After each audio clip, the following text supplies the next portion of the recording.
Hello प्यारे दोस्तों, मैं सुमित कुमार आपके अपने टैलेंट स्टडी पॉइंट पे आपका स्वागत करता हूं। आज हम वर्ण और वर्णमाला से संबंधित क्वेश्चन आंसर करने वाले हैं, है ना। चलिए उससे पहले हम लोग एक शॉर्ट रिवीजन कर लेते हैं, है ना। अगले क्लास में हम लोगों ने क्या क्या पढ़ा। चलिए अगले क्लास में हम लोगों ने वर्ण के बारे में पढ़ा। वर्ण किसे कहते हैं, वर्ण के कितने भेद होते हैं ना। तो वर्ण के कितने भेद होते हैं, वर्ण के दो भेद होते हैं। कौन कौन से, स्वर्ण और व्यंजन। तो स्वर्ण वर्ण किसे कहते हैं, स्वर्ण वर्ण उस वर्ण उसे कहते हैं जिसका उच्चारण किसी अन्य वर्ण की सहायता से नहीं की जाती है ना। यह स्वतंत्र होता है। और स्वर्ण वर्ण के कितने भेद होते हैं, दो। कौन कौन से, पहला होता है मूल स्वर, है ना, मूल स्वर, और दूसरा होता है संयुक्त स्वर।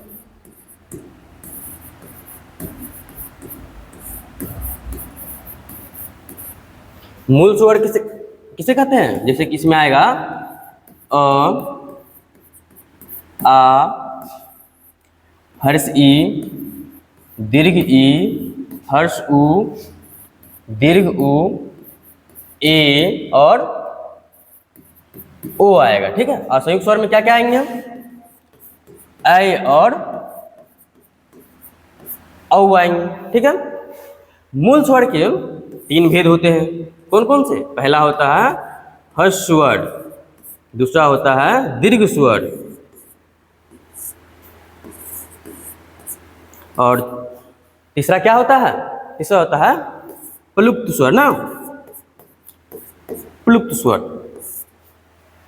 हर्ष स्वर किसे कहते हैं, हर्ष स्वर उसे कहते हैं जिसका उच्चारण क्या होता है, कम समय में किया जाता है ना। जैसे कम समय लगता है इसको उच्चारण करने में, क्या कहते हैं, हर्ष स्वर कहते हैं। इसमें क्या क्या आता है, इसमें आएंगे अ, हर्ष ई, दीर्घ उ, है ना, और दीर्घ, और जो दीर्घ है इसमें क्या, दीर्घ स्वर है, इसका उच्चारण में कौन कौन सा आता है, इसका हर्ष स्वर के मुकाबले इसमें क्या होता है, 2 गुना समय लगता है ना।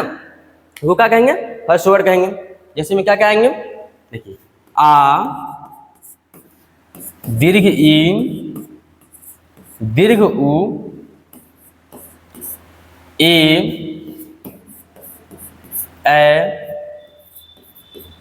ओ, औ आते हैं, है ना। और प्लुप्त स्वर, प्लुप्त स्वर में हर स्वर के मुकाबले 3 गुना समय लगता है। इसका संकेत होता है एस। इसका उपयोग कब करते हैं, किसी को पुकारने के लिए, है ना।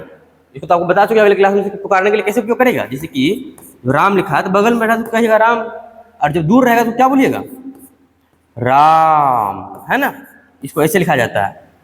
ये हुआ, जैसे कि आप बुलाइएगा तो उसको लिखने का तरीका बदल जाता है ना, राम, है, ये हो गया राम, ये हो गया राम। ठीक है। चलिए आगे देखते हैं हम। आगे हम लोग पढ़ने वाले हैं व्यंजन के बारे में। व्यंजन किसे कहते हैं और व्यंजन के कितने भेद होते हैं।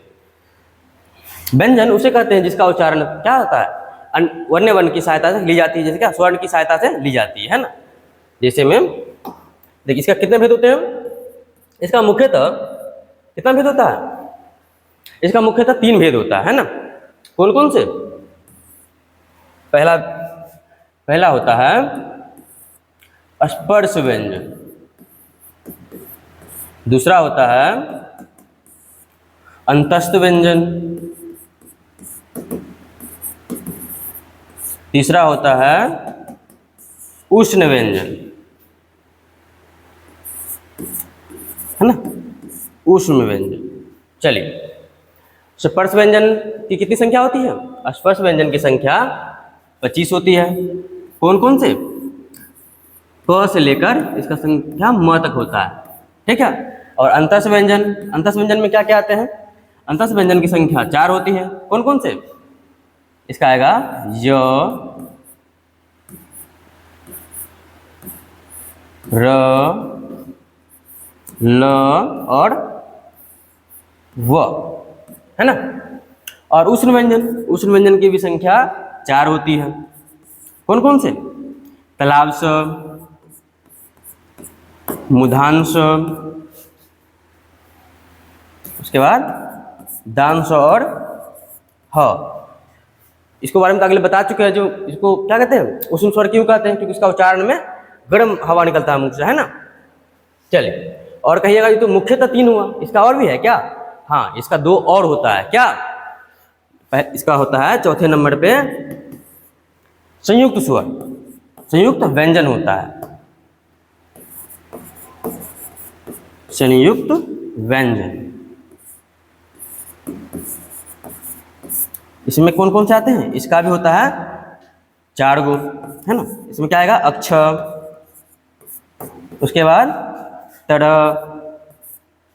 उसके बाद ज्ञ और षड, ठीक है। और पांचवा क्या आएगा? पांचवा इधर लिख देते हैं। पांचवा में आता है क्या? उत्क्षिप्त ना।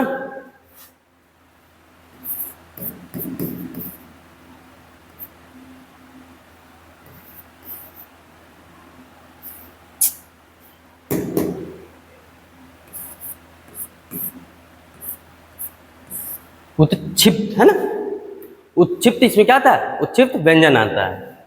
ओ सॉरी, इसमें उत्क्षिप्त व्यंजन है ना। उत्क्षिप्त व्यंजन में क्या क्या आता है? उत्क्षिप्त व्यंजन की संख्या कितनी होती है? 2 होती है। कौन कौन से होते हैं?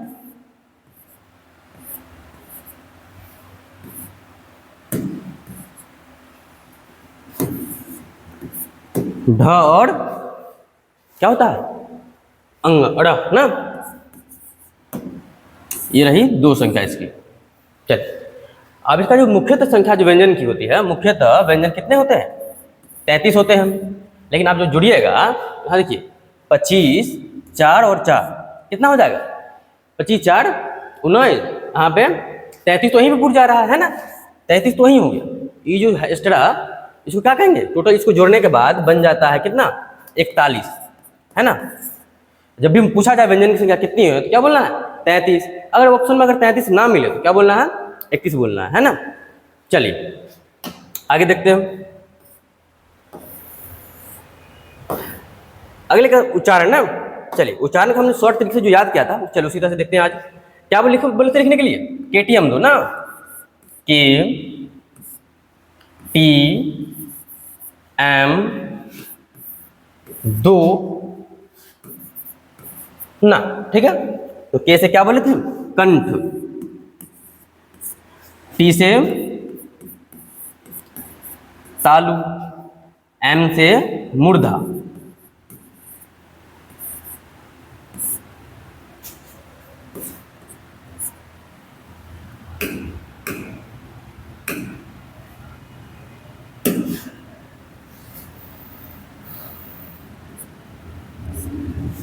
और डी से दंत, ओ से ओष्ठ, ना से नासिका,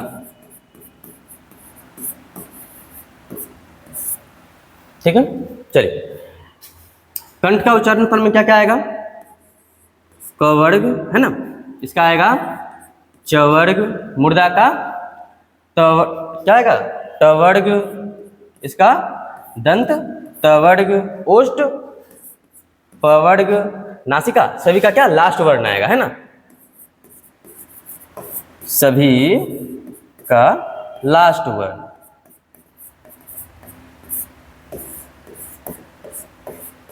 है ना। सभी का क्या आएगा? लास्ट वर्ण आएगा। और इसके अलावा और क्या लिखाए थे इसमें? कंठ में अ और आ, है ना। इसको क्या कहेंगे? वर्ग। इसमें हो गया क वर्ग, च वर्ग, ट वर्ग, त वर्ग, प वर्ग, है ना। इस तरह से आ गया। उसका देखिए और आता है इसमें। इसमें क्या आएगा?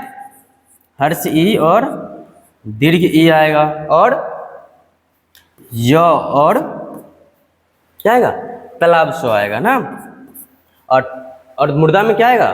मुर्दा में आएगा री, मूर्धांश, है ना।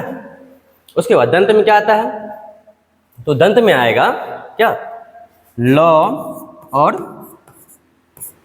स। प वर्ग में क्या आएगा? हर्ष उ और दीर्घ उ, ठीक है। और इसमें आता है अंग कहिए या फिर विसर्ग कहिए, अनुस्वार ना, इसमें आएगा। चलिए, हम लोग एक शॉर्ट ट्रिक से माध्यम से उच्चारण स्थान के बारे में हम लोग सीख गए हैं, है ना। चलिए इसके बाद आते हैं क्वेश्चन आंसर। चलिए आप देखते हैं, उच्चारण शांत हो चुका है। चलिए आप देखते हैं क्वेश्चन आंसर किस तरह से बनेगा। चलिए शुरू करते हैं। चलिए शुरू करते हैं हम। देखिए क्या लिखा है, हिंदी में मूलतः कितने वर्ण होते हैं? हिंदी में मूलतः कितने वर्ण होते हैं? 52 होते हैं, है ना। चलिए कितने कितने, जैसे कि 11 स्वर्ण और 41 व्यंजन होते हैं, तो मूलतः कितने हो गए पूरा वर्ण? 52 को, ठीक है। चलिए आगे देखते हैं। देखिए निम्नलिखित में से कौन स्वर नहीं है? निम्नलिखित में से कौन से स्वर नहीं है ना। देखिए इसमें से कौन सा स्वर वर्ण नहीं है? देखिए अ है, ये तो स्वर्ण वर्ण है। हर्ष हर्ष उ है, ये भी स्वर्ण वर्ण है। ए है, ये भी क्या है? स्वर्ण वर्ण है। और जो य है, ये स्वर्ण वर्ण है नहीं। ये क्या होगा? हमारा आंसर फाइनल यही हो जाएगा क्या, ये क्योंकि यह स्वर्ण वर्ण नहीं है ना। तो हमारा आंसर क्या होगा? डी। चलिए अगला क्वेश्चन देखते हैं हम, 3 नंबर।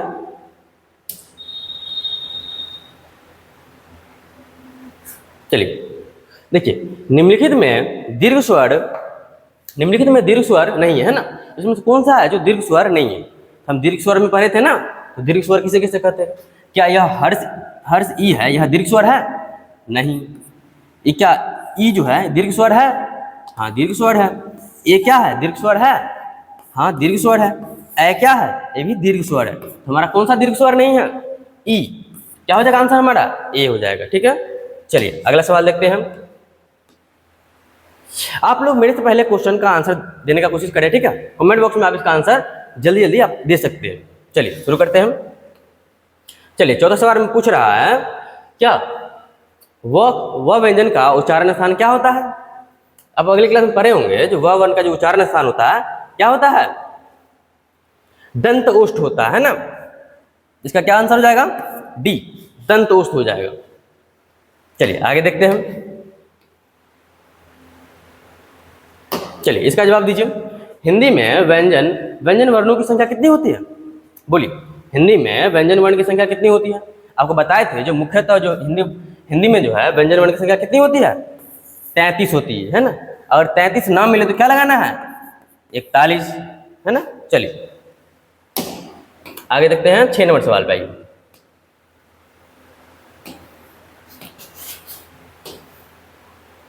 चलिए 6 नंबर सवाल में बोल रहा है, अक्षर तरह और ज्ञ की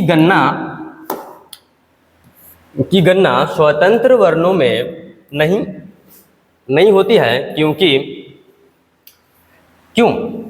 इसका जो है अक्षर तरह और ज्ञ का गणना स्वतंत्र रूप में हम क्यों नहीं करते हैं?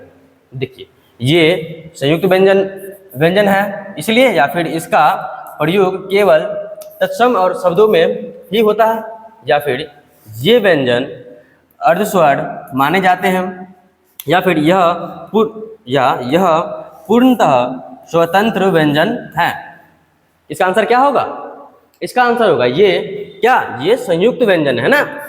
इसका उच्चारण जो होता है जुड़ा होता है क्या? संयुक्त व्यंजन होता है। इसलिए इसको क्या कहते हैं? इसको स्वतंत्र व्यंजन नहीं बोल सकते, है ना, क्योंकि यह तो किसी और से मिलकर बना हुआ है ना। चलिए अगला क्वेश्चन देखते हैं हम। अगला क्वेश्चन है 7 नंबर, ज्ञ, है ना। 7 नंबर सवाल, तो ज्ञ वर्ण किन वर्णों के संयोग से क्या है? संयोग से बना है। बोलिए तो जो ज्ञ है किन वर्णों के संयोग से बना है? हम अगले क्लास में इसके बारे में पढ़े थे, जो ज्ञ किन से बना होता है। देखिए पहला ऑप्शन कह रहा है ज और न से। बी ऑप्शन क्या कह रहा है? जो में क्या हलंत लग गया है, ज और न्य से हलंत में। फिर सी नंबर में कह रहा है ज और न्य से। डी में कह रहा है ज जोड़ ध से। इसका सही आंसर क्या होगा? आप लोग कमेंट में जल्दी दीजिए इसका आंसर। चलिए हम बता देते हैं इसका आंसर क्या होगा। इसका आंसर होगा हमारा बी। क्यों? क्योंकि जो हलंत लगा हुआ ही सही हमारा आंसर है। ज बना होता है ज जोड़ य से, है ना। चलिए आगे देखते हैं सवाल। देखिए आगे सवाल है, उचित ध्वनि का प्रयोग होता है ना। उचित ध्वनि जो पढ़े थे हम लोग, अभी 2 पढ़े थे ना, उचित ध्वनि होते हैं कौन कौन से? ढ और अड़ जो होता है, इसका जो प्रयोग किसमें आपको हुआ है? देखिए तो देखिए पहला शब्द में क्या लिखा है, अर्जुन, है ना। अर्जुन में तो क्या है कि नहीं क्या है। दूसरा बी लिखा हुआ है खसरा में या फिर पढ़ाई में या फिर जफर में। इसमें से किसमें प्रयोग किया गया है इसका। अब देखिए तो इसका आंसर जल्दी से कमेंट में दीजिए तो देखिए इसका आंसर सही आता है। चलिए अभी हम आंसर बता देते इसका क्या सही होगा। देखिए और जो आप देख रहे हैं जो दोनों में क्या लगा है, अनुस्वार से आ रहा है ना। इसमें किस में उपयोग हुआ है इसका, ज्यादातर पढ़ाई में उपयोग हुआ है ना। देखिए पढ़ाई में जो ढा आ रहा है क्या है, यह उच्छिष्ट वर्ण है ना। उच्छिष्ट वर्ण में किसका प्रयोग हुआ, पढ़ाई है ना लिखा हुआ। चलिए अगला सवाल देखते हैं हम।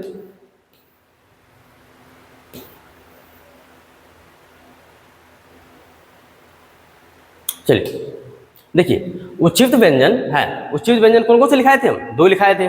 आपको पता होगा जब जस्ट बताए हैं जो 2 कौन से वर्ण होते हैं ना। देखिए तलाबशु, मुधांशु, दांशु, ये तो है ही नहीं, है ना। क्या यह हम लिखाए थे, ये तो उच्छिष्ट वर्ण नहीं है। ज र ल ये भी नहीं होगा। अक्ष तर ज्ञ क्या यह है, नहीं है। कौन सा होगा हमारा आंसर सही, डी। कौन सा, ढ और अड़, है ना। चलिए अगला सवाल देखते हैं हम। देखिए निम्नलिखित में एक स्पर्श व्यंजन है ना। अब इसमें से आपको बताना है कौन से व्यंजन स्पर्श व्यंजन है ना। स्पर्श व्यंजन की संख्या कितनी हम लोग जानते हैं, 25 होती है ना। आप बताइए इसमें से स्पर्श व्यंजन कौन कौन से हैं। इनमें क्या पहला लिखा हुआ, ए ऑप्शन है तालाब शब्द, बी ऑप्शन है छ, सी ऑप्शन है ल, डी ऑप्शन है ह। चलिए जल्दी से जवाब दीजिए कमेंट में। चलिए इसका आंसर आप देखते हैं हम। इसका आंसर इसका जो आंसर है हम कहाँ तक बोले थे, क से लेकर इसका म तक होता है ना। क से म के बीच में जो कौन सा शब्द आ रहा है, देखिए तो छ आ रहा है ना।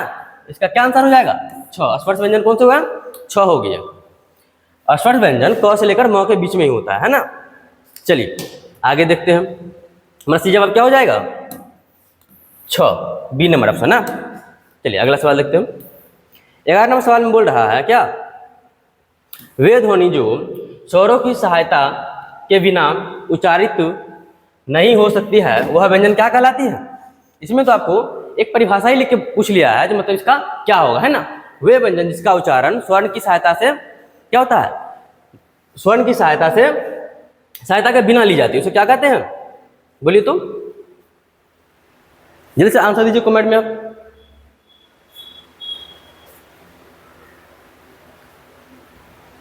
देखिए फिर से एक बार सवाल पढ़ देते हैं। देखिए वे ध्वनियाँ जो स्वरों की सहायता के बिना उच्चारित नहीं हो सकती है वह व्यंजन क्या कहलाती है। क्या इसमें कह रहा है, स्वर्ण के बिना नहीं हो सकती है। कौन से वर्ण है, स्वर्ण के बिना उच्चारण, सी, यानी क्या व्यंजन का उच्चारण नहीं हो सकता है ना। ये तो अब हम लोग परिभाषा में भी पढ़े थे, क्या होगा इसका आंसर, सी होगा। चलिए अगला क्वेश्चन देखते हैं हम। अगला क्वेश्चन में लिखा हुआ है 12 नंबर सवाल। देखिए इसमें कह रहा है निम्नलिखित में कौन स्वर नहीं है ना। इसमें कौन से जो व्यंजन है जो स्वर में नहीं आते हैं। देखिए पहला लिखा हुआ है ऑप्शन ए में अ, बी उ, सी में लिखा है ए और डी में लिखा है य। इसमें से आप बता सकते हैं जो कौन से व्यंजन क्या है, स्वर्ण वर्ण नहीं है। तो आप लोग सही जवाब दे रहे होंगे मेरे ख्याल से। आप लोग का आंसर क्या होना चाहिए, डी, यह क्या है, स्वर्ण व्यंजन नहीं है ना। चलिए आगे देखते हैं हम। अगला सवाल पूछ रहा है 13 नंबर में, हिंदी में स्वरों के कितने प्रकार होते हैं। हिंदी में जो स्वर्ण वर्ण है उनके कितने भेद होते हैं। अभी हम आपको जस्ट बताए थे जो हिंदी में जो स्वरों के कितने भेद होते हैं, 2 होते हैं, है ना। कौन कौन से, मूल स्वर और संयुक्त स्वर, ठीक है। चलिए अगला देखते हैं हम लोग। देखिए स्वर कहते हैं ना, 14 नंबर सवाल में पूछ रहा है स्वर किसे कहते हैं। इसमें देखिए तो आप लोग पढ़ के हम बता देते हैं। देखिए ए नंबर ऑप्शन में कह रहा है जिनका उच्चारण लघु और गुरु में होता है।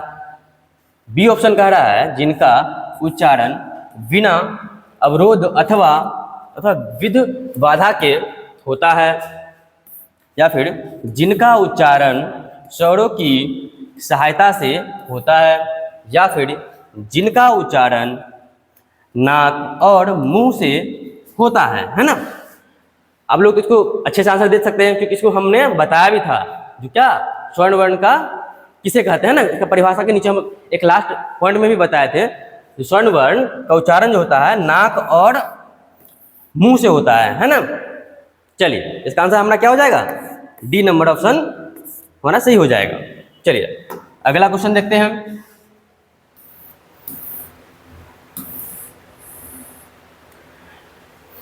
चलिए 15वां सवाल पूछ रहा है, संयुक्त को छोड़कर हिंदी में मूल वर्णों की संख्या है कितनी ना। जो संयुक्त वर्ण जो लिखाए थे उसको अगर छोड़ दें तो वर्णमाला में मूल कितनी संख्या हो जाएगी वर्णों की। तो संयुक्त वर्ण कितने थे हमारे हिंदी वर्णमाला में, 4 थे। कौन कौन से, अक्षर और ज्ञ थे। और मान लीजिए 52 में से 4 आप घटा दीजिएगा, कितना आएगा, 48 है ना। तो हमारा आंसर क्या हो जाएगा, 48। देखिए ऑप्शन नंबर कितना में लिखा हुआ है, 48, सी नंबर ऑप्शन में है 48। ठीक है, चलिए आगे देखते हैं। देखिए हिंदी भाषा 16वां सवाल बोल रहा है, जो हिंदी भाषा में वे कौन सी ध्वनियां हैं जो स्वतंत्र रूप से बोली या लिखी जा सकती है ना। आप बोलिए जो हिंदी में ऐसा कौन वर्णमाला है, कौन सा वर्ण है जिसको क्या स्वतंत्र रूप से बोली या लिखी जा सकती है ना। पहला ऑप्शन कह रहा है ए में स्वर्ण वर्ण, दूसरा व्यंजन, तीसरा वर्ण और चौथा अक्षर है ना।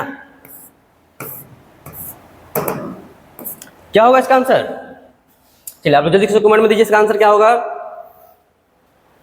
हिंदी में वे भाषा कौन सी ध्वनियां हैं जो स्वतंत्र रूप से बोली या लिखी जा सकती है। बोलिए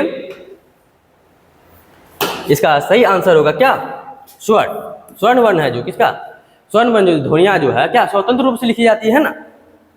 चलिए आगे देखते हैं हम। आगे सवाल हमारा है 17 नंबर, इसमें बोल रहा है भाषा है ना। भाषा की सबसे छोटी इकाई को क्या कहते हैं। हमने देखिए पहला ऑप्शन इसमें कह रहा है शब्द, दूसरा व्यंजन, तीसरा स्वर और चौथा क्या कह रहा है, वर्ण। तो भाषा की सबसे छोटी इकाई को क्या कहते हैं, वर्ण कहते हैं ना। भाषा की सबसे छोटी इकाई क्या होता है, वर्ण होता है। तो ऑप्शन नंबर क्या हो जाएगा हमारा सही, डी है ना। चलिए आगे देखते हैं हम। देखिए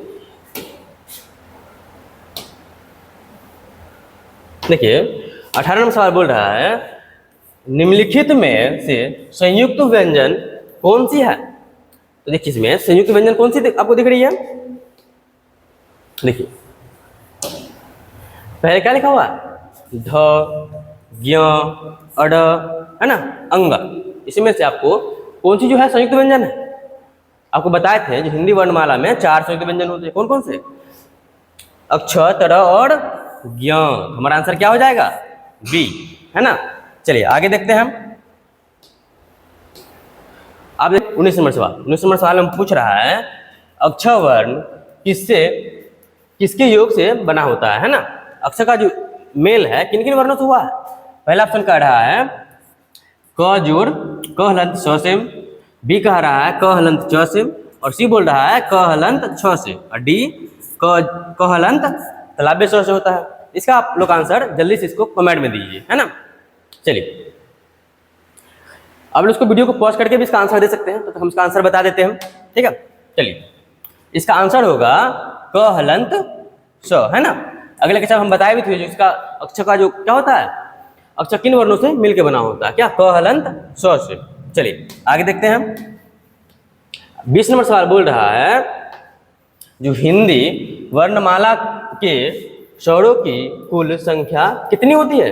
हिंदी वर्णमाला में जो है स्वर्ण की कितनी संख्या होती है। हिंदी वर्णमाला में स्वर्ण की, इसका तो आंसर आप लोग दे ही सकते हैं कमेंट में है ना। इसको आप लोग आंसर कमेंट में कीजिए। 20 नंबर सवाल का आंसर कमेंट में कीजिए। हम चलिए अगले सवाल पे बढ़ते हैं है ना। चलिए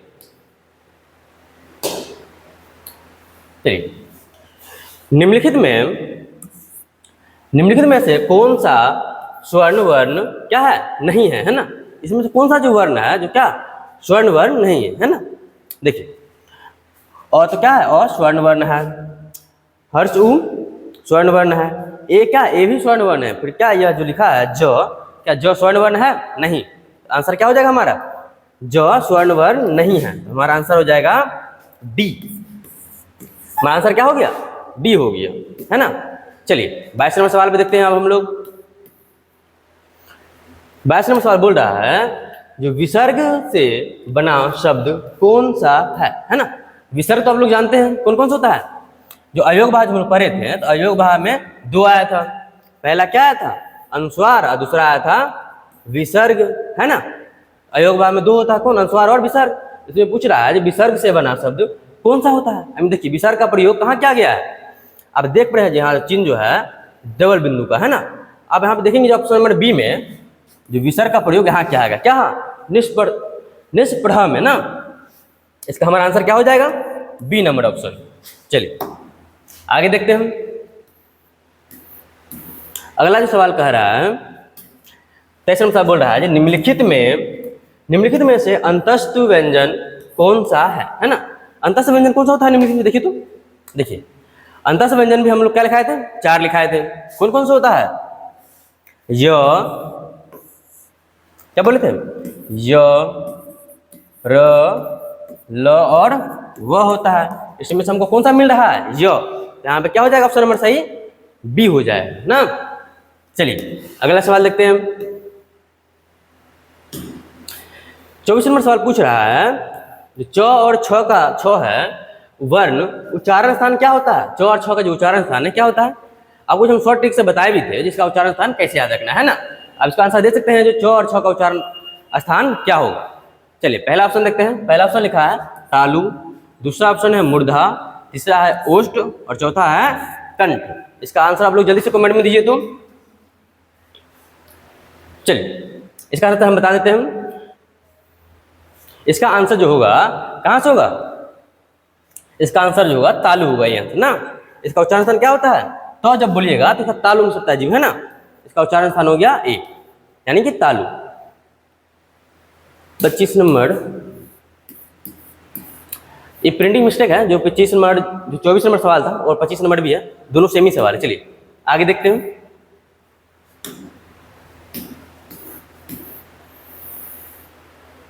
चलिए 26 नंबर सवाल बोल रहा है ओ और औ किस प्रकार के वर्ण है ना। ओ और औ किस प्रकार के वर्ण है। ऑप्शन ए कह रहा है तालव्य वर्ण, मूर्धन्य वर्ण, दंतोष्ठ वर्ण या फिर कंठोष्ठ वर्ण, है ना। इसका उच्चारण स्थान कहाँ से होता है, किस प्रकार का वर्ण है ना। तो किसका क्या ए हो जाएगा, क्या तालव्य वर्ण, है ना। कंठ और इसका उच्चारण जो होता है कंठ और तालु के साथ क्या हो जाएगा, कहेंगे तालव्य वर्ण कहते हैं, है ना। चलिए अगला सवाल देखते हैं। देखिए 27 नंबर सवाल पूछ रहा है जो हिंदी के वर्णमाला में वर्ण कितने होते हैं ना। इसका आंसर तो आप लोग दे ही सकते हैं कमेंट में, है ना। चलिए इसका आंसर आप लोग कमेंट में दीजिए, ठीक है। एक सवाल इस तरह का हम बता चुके हैं पहले भी। चलिए आगे देखते हैं 28 नंबर सवाल। ये पूछ रहा है हिंदी भाषा में मूलतः वर्णों की संख्या कितनी मानी जाती है।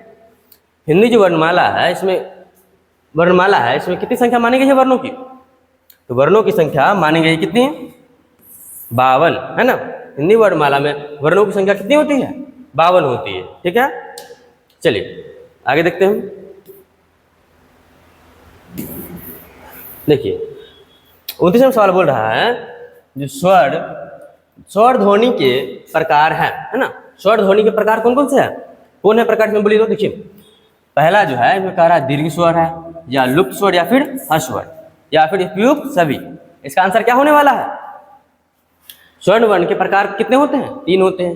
कौन कौन से होते हैं, दीर्घ स्वर भी होते हैं, लुप्त स्वर भी होते हैं और ह्रस्व स्वर भी होते हैं। इसका आंसर क्या हो जाएगा, हमारा आंसर हमारा डी सही हो जाएगा, है ना। क्योंकि इसका आंसर क्या होगा डी, क्योंकि यह सभी स्वर वर्ण क्या है स्वर्ण वर्ण के प्रकार है ना। चलिए आगे देखते हैं। 30 नंबर सवाल में पूछ रहा है निम्नलिखित में अर्ध स्वर कहलाता है ना। इसमें जो स्वर जो लिखा हुआ है य प र ल, इसका में से किसका उच्चारण है जो आधा होता है ना। अब जब बोल के देखिएगा तो आपको पता चलेगा, जैसे कि ल, ये तो पूरा बोल रहे हैं, र ये भी पूरा हो रहा है, का प इसका भी उच्चारण पूरा ही हो रहा है। और जब य बोलिएगा, य इसे लगेगा कि जो आधा मुख जो अटक जाता है बीच में, है ना, इसका आंसर क्या हो जाएगा, हमारा ऑप्शन हो जाएगा ए सही, है ना, क्योंकि इसका उच्चारण अर्ध स्वर है ना। बोलिए य, आधा पर रुक जाता है, इसका कहेंगे अर्ध स्वर ना। चलिए आगे देखते हैं 21 नंबर सवाल, है ना। 21 नंबर सवाल में पूछ रहा है, जो भाषा की जो सार्थक लघुत्तम इकाई क्या होती है, तो क्या लघुत्तम में क्या होगा, शब्द होगा या फिर पद होगा या फिर ध्वनि या फिर वाक्य, है ना। इसका आंसर आप लोग कमेंट में दीजिएगा, ठीक है। इसका आंसर कमेंट के लिए छोड़ देते हैं, इसको अगले दिन हम बताएंगे, या फिर आप लोग इसका आंसर सही कमेंट में हमें कमेंट कीजिएगा। चलिए आगे देखते हैं। देखिए अगला सवाल जो है, अगला 32वां सवाल बोल रहा है, इसमें से कौन सा वर्ण क्या है, स्पर्श व्यंजन नहीं है, है ना। इसमें से कौन सा वर्ण है जो क्या स्पर्श व्यंजन नहीं है। चलिए ऑप्शन देखते हैं। ऑप्शन ए कह रहा है क, ऑप्शन बी च, और ऑप्शन सी क्या कह रहा है ट, और ऑप्शन डी य बोल रहा है। इसमें से कौन सा वर्ण है जो स्पर्श व्यंजन नहीं है। बोलिए आप लोग, इसका भी आंसर आप लोग कमेंट में ही दीजिएगा, क्योंकि हम बता चुके हैं जो स्पर्श व्यंजन कहाँ से कहाँ तक होते हैं, क से लेकर या तक होते हैं। इसके बीच में जो आपको जो भी मिले क्या हो जाएगा, वह सही आंसर हो जाएगा, है ना। चलिए स्पर्श व्यंजन नहीं है, इसमें इसको पूछा गया है ना, उसके बाहर का जो भी है क से लेकर म तक में वो क्या हो जाएगा, सही आंसर हो जाएगा, है ना। चलिए इसका आंसर आप लोग कमेंट में दीजिएगा। 32 नंबर सवाल का टोटल 3 सवाल आपको दे चुके हैं, जो कमेंट में अभी आपको करके देना है आंसर, ठीक है। चलिए अगला सवाल देखते हैं 33 नंबर। इस सवाल में पूछ रहा है, निम्नलिखित में कंठे ध्वनि कौन सी है, किसका उच्चारण है जो कंठ से होता है ना। देखिए पहला क्या पूछ रहा है हमें, ऑप्शन ए में बोल रहा है क ख, ऑप्शन बी बोल रहा है य र, ऑप्शन सी बोल रहा है च छ, च और जो, ऑप्शन डी कह रहा है ट और नो। इसमें से कौन सा वर्ण है जिसका उच्चारण स्थान क्या होता है, कंठ होता है ना। तो आप सब जानते हैं जो कंठ का उच्चारण स्थान किसका होता है, ए ऑप्शन नंबर, है ना। कौन कौन सा होता है, क ख ग घ, इसका क्या उच्चारण था, कंठ होता है। चलिए अगला देखते हैं सवाल, इसका आंसर क्या हो गया हमारा ए। चलिए आगे देखते हैं। आगे पूछ रहा है जो वर्ण और वर्णमाला किसे कहते हैं, है ना। तो वर्ण और वर्णमाला किसे कहते हैं, बोल रहा ऑप्शन ए, शब्द के क्या है समूह को, या फिर वर्णों के क्या है संकलन को, या फिर शब्द गणना को, या फिर वर्णों के व्यवस्थित समूह को। इसमें से किसको कहते हैं वर्णमाला। तो वर्णमाला वर्णों के क्या होता है, वर्णों के व्यवस्थित समूह को क्या कहते हैं, वर्णमाला कहते हैं। और जो वर्ण है फिर उसका समूह नहीं कहेंगे ना, तो वर्ण का जो सामूहिक होता है पूरा ये होता है उसे क्या कहेंगे, वर्णमाला कहते हैं, है ना। चलिए अगला सवाल देखते हैं। 35 नंबर सवाल बोल रहा है, जो कौन वर्ण ओष्ठीय नहीं है, मतलब क्या ऐसा कौन सा वर्ण है जिसका उच्चारण स्थान क्या होठ नहीं है ना, ओष्ठ से नहीं होता है। देखिए म, ब, उ, आ, इसमें से आपको कौन सा वर्ण जो लग रहा है जो ओष्ठीय वर्ण नहीं है, ओष्ठ से उच्चारण स्थान उसका नहीं हो रहा है ना। चलिए बोलिए आप इसका आंसर कमेंट में जल्दी से, तब तक देखते हैं इसका आंसर।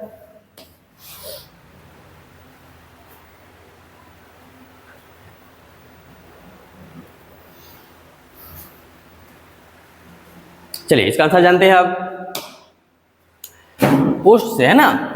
बोलिएगा तो क्या आएगा, ओष्ठ से में आता है प फ ब भ म, इसमें म भी आएगा, ब भी आएगा इसका उच्चारण और उ भी आएगा। लेकिन ये जो क्या आ है, आ का उच्चारण क्या होता है, स्वर्ण वर्ण होता है। आ का उच्चारण क्या ओष्ठ में आएगा नहीं, तो क्या हो जाएगा, यह आंसर हमारा सी हो जाएगा, क्योंकि इसका उच्चारण स्थान क्या होता है, कंठ होता है ना। चलिए अगला सवाल देखते हैं। 36 नंबर बोल रहा है, 36 नंबर क्वेश्चन बोल रहा है क्या, वर्ण शब्द का अर्थ नहीं होता है। अरे वर्ण शब्द का अर्थ नहीं होता, इसमें से कौन सा है जिसका वर्ण शब्द का अर्थ होता ही नहीं है इसमें से, ठीक है। देखिए तो पहला क्या बोल रहा है, रंग, दूसरा बोल रहा है आकाश, तीसरा जाति और चौथा अक्षर। इसमें से किसका है जिसका वर्ण होता ही नहीं है ना। आप देखेंगे जो रंग है तो रंग का भी वर्ण होता है ना, रंग का भी अलग अलग समूह होता है, उसको क्या कहेंगे, तो रंग का तो वर्ण तो होता है, अब देखिए अक्षर है, तो अक्षरों का तो समूह तो होता है ना, और जाति है, जाति का भी समूह होता है। हर एक प्रकार का अलग अलग जाति का अपना क्या अलग अलग समूह होता है। अब देखिए जो आकाश लिखा है, इसका आकाश का क्या समूह होता है? नहीं ना, आकाश तो एक ही है, इसका समूह तो हो ही नहीं रहा है। तो आंसर हमारा क्या हो जाएगा? बी, है ना। तो आकाश का समूह नहीं होता है। क्या इसका वर्ण होगा? नहीं होगा। चलिए आगे देखते हैं हम, इसमें किसका वर्ण हो गया? तो वर्ण होता है रंग का, जाति का और अक्षर का, लेकिन आकाश का वर्ण नहीं होता है ना। चलिए अब हम लोग देखेंगे 37 नंबर सवाल, है ना। 37 नंबर सवाल क्या बोल रहा है? 37 नंबर सवाल बोल रहा है किन ध्वनियों को अनुस्वार कहा जाता है ना। किन वर्णों को अनुस्वार क्या कहता है? अनुस्वार कहा जाता है। किन ध्वनियों को? देखिए पहला ऑप्शन कह रहा है स्वर के बाद की आने वाली नासिका ध्वनि, या फिर स्वतंत्र रूप से उच्चारित ध्वनि, है ना, या फिर स्वर के साथ आने वाली ध्वनियाँ। और डी नंबर ऑप्शन कह रहा है व्यंजन के बाद में आने वाली ध्वनियाँ। इसका आंसर क्या होने वाला सही? इसका आंसर होगा स्वर के बाद आने वाली नासिका ध्वनि, है ना।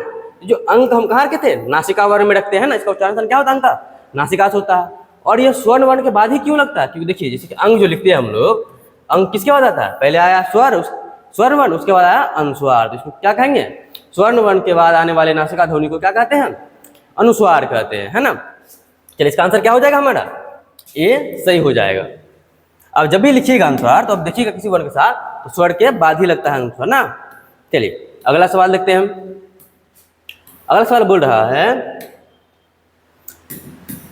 38 सवाल बोल रहा है क्या, जो किस शब्द में री स्वर नहीं है? किस शब्द में जो री का है, जो री का उच्चारण नहीं किया गया, प्रयोग नहीं किया गया, है ना। अब देखिए इसमें कृपा, इसमें क्या है? कृष्ण, इसमें दृष्टि, और इसमें क्या रखा है? रिवाज। इसमें किसमें है? इन चारों में से किसमें है जिसका री का प्रयोग नहीं किया गया, है ना। देखिए पहला जो कृपा है, तो कृपा में तो हमको री का तो प्रयोग दिख रहा है। देखिए री का मात्रा यहाँ पे लगा हुआ है, तो री का तो प्रयोग क्या हुआ है? हमारा आंसर ए नहीं हो पाएगा। बी ऑप्शन में देखिएगा इस कृष्णा में भी री की मात्रा लगा हुआ है, इसका आंसर क्या बी होगा? नहीं। और सी में देखिएगा तो सी में भी री का मात्रा लगा हुआ है, सी भी नहीं होगा। अब डी में जो देखिएगा ये री है, ये तो री का मात्रा इसमें है ही नहीं ना। क्या आंसर क्या हो जाएगा हमारा? डी ऑप्शन सही हो जाएगा। ठीक है, चलिए अगला सवाल देखते हैं 39 नंबर, है ना। हिंदी वर्णमाला में देखिए 29वां सवाल बोल रहा है निम्नलिखित में से क्या दंत व्यंजन कौन सा है जिसका उच्चारण क्या होता है? दांत से होता है ना। देखिए दंत व्यंजन, है ना। देखिए पहला ऑप्शन बोल रहा है य, दूसरा ऑप्शन बोल रहा है च, त और उ, है ना। इसमें से कौन सा वर्ण है जिसका उच्चारण क्या है? दंत से होता है ना। अब बता सकते हैं हम दंत से किसका उच्चारण होता है? जल्दी से इसका आंसर कमेंट में दीजिए। चलिए इसका आंसर देख लेते हैं हम। इसका आंसर होने वाला है क्या? सी। तो का जो उच्चारण होता है किससे होता है? दंत से होता है। तो थ द ध जो होता है क्या आएगा? दंत होगा, है ना। चलिए अगला सवाल देखते हैं हम। अगला सवाल पूछ रहा है ध का उच्चारण स्थान कौन सा है ना। ध का उच्चारण स्थान क्या होता है? 40वें सवाल में बोल रहा है। देखिए पहला ऑप्शन बोल रहा है मूर्धा से, या फिर कंठ से, या फिर तालु से, या फिर दंते से, है ना। इसमें से किसका उपयोग, जो घ का उपयोग है किसके स्थान से होता है? आप लोग जो पढ़ा चुके हैं, घ जो है क्या घ है? क और ख, क ख ग घ क ख में आता है, इसमें क्या आएगा? क वर्ग। तो क वर्ग में क्या होता है? कंठ का उच्चारण होता है ना। ऑप्शन क्या हो जाएगा हमारा सही? बी ऑप्शन हमारा सही है ना। चलिए आगे देखते हैं हम। अगला सवाल पूछ रहा है 41 नंबर, जो निम्नलिखित में से कौन सा शब्द अमात्रिक है ना, बिना मात्रा वाला, इसमें से कौन सा शब्द है? देखिए अब इसमें पढ़िएगा। देखिए पहले क्या लिखा है? कारखाना। बी लिखा हुआ है अमिताभ। सी लिखा है कलर है ना। डी लिखा हुआ है चहत चहाना। इसमें से कौन सा ऐसा जो शब्द लिखा हुआ है जिसमें क्या अमात्रिक, इसमें किसी मात्रा का प्रयोग ही नहीं किया गया है ना। देखिए तो आप बोलिए तो इसका आंसर आप लोग कमेंट में दीजिए जल्दी से। चलिए इसका आंसर हम बता देते हैं। इसका आंसर होगा सी। कहेगा सर सी क्यों? क्योंकि देखिए क ल र यू व है, इसमें किसी का मात्रा उपयोग नहीं हुआ। आप कहेगा सर ये तो हम बोले थे, ये क्यों नहीं होगा? क्योंकि देखिए इसमें जो आ की जो मात्रा लगा है, क्या ये तो मात्रा लगा है ना, क के साथ आ की मात्रा है, ख के साथ भी आ की मात्रा और ना के साथ भी आ की मात्रा है। इसमें तो क्या मात्रा का प्रयोग हो रहा है ए में, इसलिए आंसर हमारा ए नहीं होगा, बल्कि क्या होगा आंसर हमारा सी होगा, जिसमें किसी का मात्रा नहीं लगा हुआ है कलर में, है ना। चलिए हमारा इसका आंसर क्या हो जाएगा? सी। अगला सवाल देखिए,